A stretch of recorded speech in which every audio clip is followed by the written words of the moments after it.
आंदोलनकर्त्यांनी आंदोलन पुकारलंय। भर उन्हात राज्य महामार्ग रोखत आंदोलनकर्त्यांनी जोरदार घोषणाबाजी केली आहे।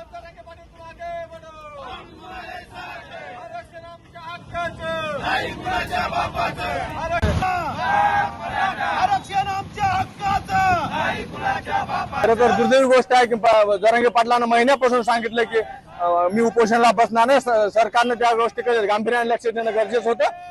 आज त्यांची तब्येत बरोबर नाही, असं असताना सुद्धा एक मराठा म्हणून आम्ही या ठिकाणी आंदोलन करत आहोत। आणि जर मनोज जरांगे पाटलाच्या केसाला जर धक्का लागला तर या महाराष्ट्रात तांडव झाल्याशिवाय राहणार नाही। या सरकारला जाहीर इशारा देतो, या ठिकाणी आज राज्य महामार्ग रोखलाय। आजच्या आज जर उपोषण मनोज जरांगे पाटील सुटलं नाही तर याचे गंभीर परिणाम राज्याला भोगावे लागतील। शासन जाणून बुजून मराठा समाजाची फसवणूक करत आहे आणि असं सांगत आहे तुम्हाला सर्टिफिकेट दिले कोणत्या प्रकारे आम्हाला सर्टिफिकेट दिले। आज सर्टिफिकेट दिला जर व्हॅलिडिटी होत नाही, आमच्या मुलाबाळाच्या लेकराचं आज नुकसान होत आहे। आज समाजासाठी मनोज दादा पुन्हा एकदा भर उन्हामध्ये आज आंतरवाली सराठी या ठिकाणी उपोषणाला बसलेले आहेत।